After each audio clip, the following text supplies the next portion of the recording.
It's diplomacy with dolls, sabotage with stuffed animals, and a rubber ducky coup you didn't see coming in Toy Battle. And today we'll be teaching you how to play Toy Battle, game designed by Paolo Mori and Alessandro Zucchini, and published by Repos Production. And hi everyone, it's Stella. And Tarrant, welcome to Meeple University. And hey, if you enjoyed this video after watching, like, subscribe, and comments. You know what to do. Alright, now let's get to the classroom. The grand tactical battle of the toys is upon us. Red versus blue in a two-player fight for conquest and valor. Turn by turn, players will enlist the best toy soldiers and send them into the field to capture bases, defeat their opponents, or win territories in search of medals. Be the first to claim the required number of medals, or capture your opponent's headquarters to win the game. To set up, choose one among the double-sided fields of battle. For your first game, use the castle field. Take the medals and place one anywhere you see one of these medal icons. There may be multiple medals next to each other. When done, return any leftovers to the box. Each player chooses a colour, red or blue, sitting and placing a tile rack on their side of the board. Find the 24 troops in your colour, 3 sets each of numbers 1 through 7 plus the duck, and shuffle them up into a pile or stacks. Each player randomly returns 4 troops to the box without looking at them, meaning you won't know for sure which troops are in your reserve. Randomly choose a first player. The first player draws 3 tiles from their reserve to their rack, and the second player draws 4. You're now ready to play. Toy Battle is played in turns, back and forward until the end of the game is reached.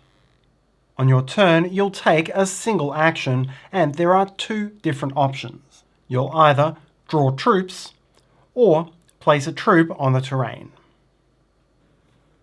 To draw troops, draw exactly 2 face-down troops from your reserve and add them to your rack. Your rack can hold at most 8 troops.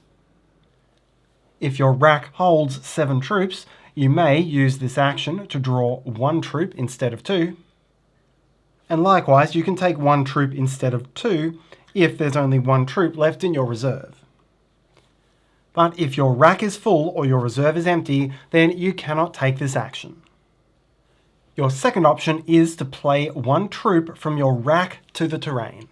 And to understand how this works, let's go to a mid-game point with a few troops on the map. The map is made up of player headquarters, which are marked in player colour, and a series of bases. Each map will have mostly standard bases, and a smaller number of special bases. These will have a different icon, as well as a small circular special effect printed next to it. And this will be different for each map. All bases and headquarters are connected by paths. To play a troop, choose a troop from your rack and choose a valid base to place it on. There are 2 restrictions. Firstly, the troop you choose must be able to control the destination.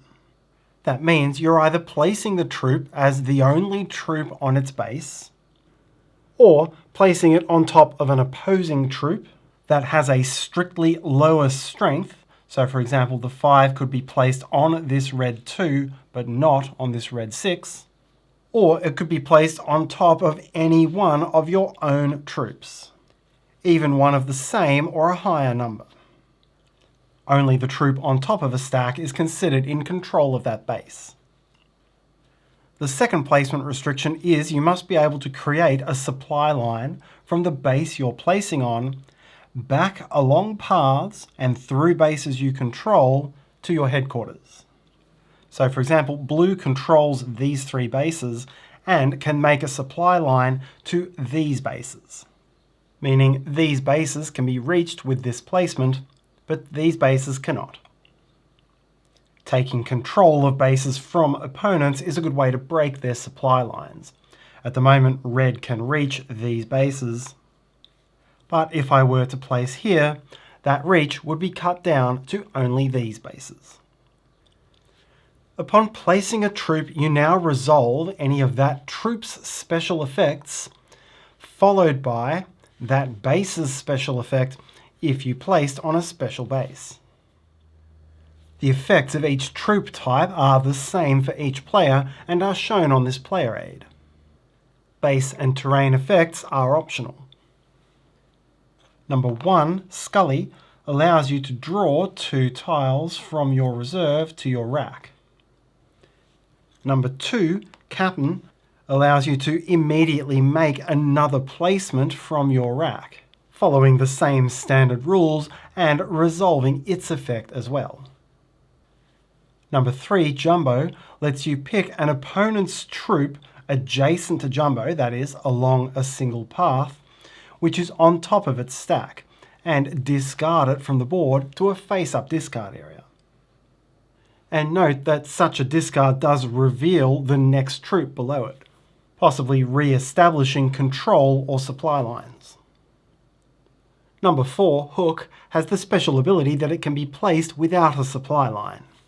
That is, it still needs to go on a base where it can legally control it, but it doesn't need a path traceable back to the headquarters. Number 5, XB42, lets you randomly choose and discard a troop from your opponent's rack. And bear in mind, because of that power, it's not a good idea to arrange your tiles in ascending order on your rack. Number 6, Star, lets you draw 1 tile from your reserve to your rack. And number 7, Roxy, has no effect, but is the strongest troop. Finally is Quack, who has wild strength. Quack can be played on top of any other troop, but then any other troop can be played on top of Quack. Then, after resolving the effect on your troop or choosing not to, if you placed on a special base, then you may resolve the special base ability. On the castle field, this ability allows you to take any one of your other troops from the top of its stack on the board and return it to your rack. I won't take you through the effects on all of the different maps, but they're explained here on this player aid.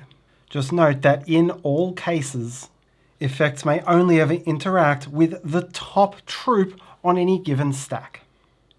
I could not, for example, use this effect to try to retrieve my 6 out from the bottom of this center stack. It's stuck there unless I can get rid of the Quack first. There are 2 ways to win the game.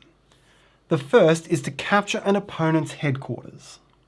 If, on your turn, you can make a supply line path to your opponent's headquarters, you can play any troop from your rack to capture it and win the game.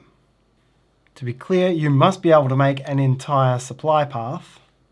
This Hook may have used its parachute effect to come in next to the headquarters, but with no full supply line, the headquarters cannot yet be claimed. The second is to win on medals.